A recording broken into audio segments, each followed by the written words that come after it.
เอ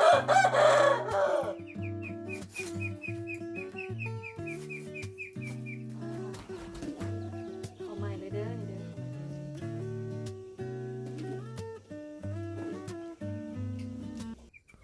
สบายดีเด้อทุกคนยามเช้าเนาะตอนเช้าๆมืดของมื้อวันที่21ลุกมาแต่เช้ามื้อนี้ทุกคนมาเกียมนึ่งข้าวเพราะว่ามื้อนี้ก็เป็นมื้องามยามดีเด้อกงกับมื้อเดือน3ออกใหม่3ค่ำทุกคนเคยได้ยินบ่เดือน3ออกใหม่3ค่ำเนาะซึ่งจะเป็นประเพณีของลาวเฮาอีกอย่างหนึ่งเลยทุกคนเป็นมื้อเปิดประตูเหล้ารับขวัญเข้ารับโชครับลาภเด้อทุกคนทางนี้จะนับถือกันเนาะซึ่งหลักๆจะแม่นทางอันเผ่าผู้ไทยเนาะทุกคนเพิ่นจะมีงานการกินบุญเปิดเหล้าขาวบุญเดือน3ออกใหม่3ค่ำนี่แหละเนาะซึ่งคือทางเฮาก็นับถือกันแต่ว่าบ่ได้เฮ็ดเป็นบุญเนาะทุกคนมีแต่เฮาจะมาแต่งเครื่องรับขวัญเข้าพร้อมด้วยรับโชครับลาภก่อนเนาะทุกคนเดี๋ยวเป็นจังใดเฮาก็เบิ่งไปพร้อมๆกันเลยเด้อน้องปึ้มก็ได้ลุกแต่ตีห้าตรงเนาะอากาศเย็นหน่อยหนึ่งยังมืดอยู่ได้ยินแต่เสียงเป็ดเสียงไก่แล้วเนาะตื่นน้องปึ้มก็สิลุกมาข้างหม้อข้าวเลยทุกคนตอนเช้าพอเมื่อคืนนี่ก็เกียมไว้แน่เนาะเครื่องถ้าเฮาสิมาเกียมตอนเช้าน่ะสิบ่ทันทุกคนเดี๋ยวจักหน่อยเพิ่นเนาะนึ่งข้าวสุกแล้วน้องปึ้มสิพาทุกคนเข้าไปเบิ่งอยู่ในเรือนเด้อทุกคนอยู่ทางในที่ว่าเตรียมไว้กับแม่เพชรเมื่อวานนี้ว่ามีหยังแน่ที่ว่าเป็นประเพณีที่เฮาใช้ในการรับขวัญเข้าหรือว่ารับโชครับลาภในบุญเดือน3ออกใหม่3ค่ำซึ่งอยู่ลาวเฮานี่จะปฏิบัติเฮ็ดกันทุกครอบครัวเลยเด้อทุกคนทางฝั่งพี่ FC ทุกคนมีคือกันบ่เนาะถ้าว่ามีก็คอมเมนต์บอกน้องปึ้มหน่อยเด้อซึ่งบุญนี่น่ะจะแตกต่างกันได้ทุกคนกับบุญกองข้าวบุญกองข้าวหั้นนะบุญกองข้าวแม่นเฮาจะเอาข้าวลงไปถวายหรือว่าไปให้เพิ่นอยู่วัดเนาะทุกคนเพิ่นจะสูตรอยู่วัดแต่ว่านี่แม่นเดือน3ออกใหม่3ค่ำเปิดประตูเหล้าเข้าถ้าเฮาบ่มีเหล้าเฮาก็มีแต่มารับในเป๋าข้าวเนาะทุกคนมื้อนี้น้องปึ้มสิพามาเบิ่งเลยนี่ก็แม่นปีทำอิฐของน้องปึ้มเด้อที่ว่าได้เฮ็ดอยู่เรือนเนาะได้เฮ็ดอยู่เรือนนำแม่เพชรเพราะว่าทุกๆปีน้องปึ้มบ่ได้อยู่บ้านเนาะทุกคนจะอยู่โรงเรียนเนาะถึกมื้อน้องปึ้มบ่ได้พักมาเนาะตะกี้จะหยุดมาก็มีแต่วันเสาร์วันอาทิตย์ทุกคนแต่ว่ามาปีนี้ก็เลยได้มีโอกาสดีเนาะได้อยู่ร่วมเฮ็ดกับแม่เพชร2คนเนาะเฮาก็ได้เตรียมไว้โตที่ว่าเฮาบ่เคยเฮ็ดเฮาก็ได้เฮ็ดมาปฏิบัติตามฮีตของประเพณีของเฮาเนาะตัดมาฮอดตอนนี้เฮาก็จะได้ซวยเข้ากันแล้ว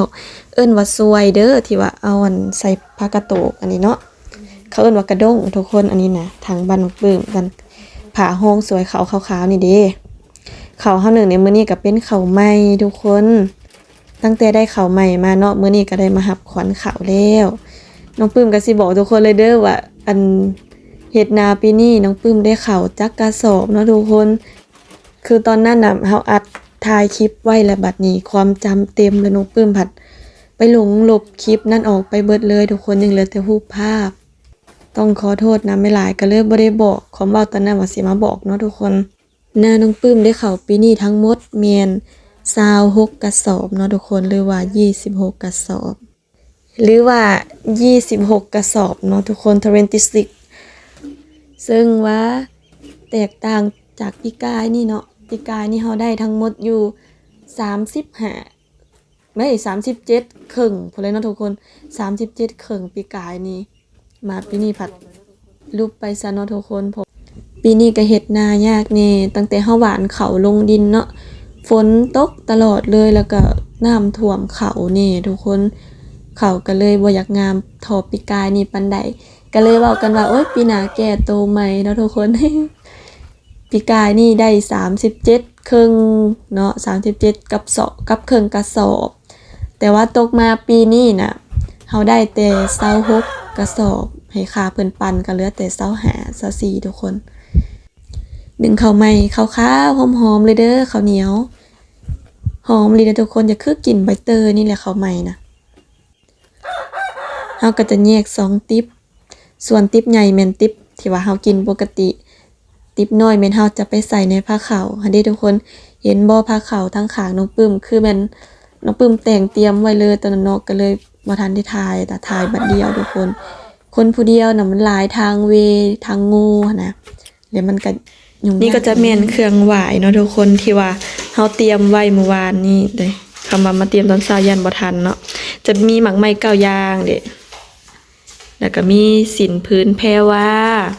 เนาะจะเป็นสินกับแพรต่อมาก็จะเป็นขันหมักเบ้งขี้มิ่นเนาะหรือว่าขมิ้นขี้มิ่นนี่ก็ได้หรือว่าขี้มิ่นขึ้นก็ได้นะทุกคนพร้อมด้วยขนมนมเนยเนาะน้ำแดงน้ำหวานต่างๆส่วนในโอนี่จะเป็นข้าวเปลือกเนาะทางด้านลุมคันนี่ก็จะเป็นข้าวสาร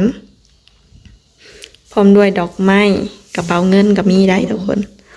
เนาะมาหับควันเขาต้องมีกระเป๋าเงินนี่ก็จะเป็นเงินคำจำนวนเล็กหน่อยเนาะทุกคนนี่จะเป็นพาอาหารไข่ต้มข้าวต้มเผือก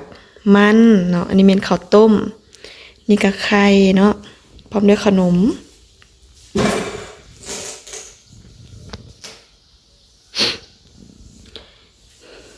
แล้วถัดลงมาก็จะมีผ้าขาวเด้อทุกคนผ้าขาวอาหารของเฮาในมื้อนี้ก็จะมีซาลาเปาแล้วก็ห่อส้มเนาะห่อส้มหมูห่อส้มปลาส้มผักน้ำหวานน้ำหวานเพิ่นอยากอันนั้นกามนิดนึงใส่ตู้เย็นแล้วก็ปิ้งปลาอันนี้จะว่าปลาเสื่อมอันนี้มันทอดมันแล้วก็จะมีแจ่วนวดต้องปึ้มตามเองเดี๋ยวอีกจังหน่อยก็สิฮอดพิธีไหว้เนาะทุกคนตอนเช้าอันนี้แม่นเฮาลุกมาแต่ตี4ลงเขาตี5เนาะตอนเช้ายังมืดอยู่เนาะทุกคนเอาเฮ้ยยังบัด4ขึ้นนี่เพิ่นแถมถูกมาเฮาก็สิจึ๊บอันนี้แม่นเฮาจะไหว้อยู่ทางหน้าบ้านเนาะทางหน้าบ้านทางหน้าเฮือนหั่นนะทุกคนหลังจากนั้นแม่นจะได้ย้ายไปอยู่บอนก้องเขาเพราะว่ามื้อนี้วันที่3เดือน3เนาะออกหมายสำคัญของเดือน3ก็คือหับควันเขาไหว้อยู่หน้าบ้านแล้วเฮาก็จะได้เคลื่อนที่ไปทางกระสอบเขาเด้อทุกคน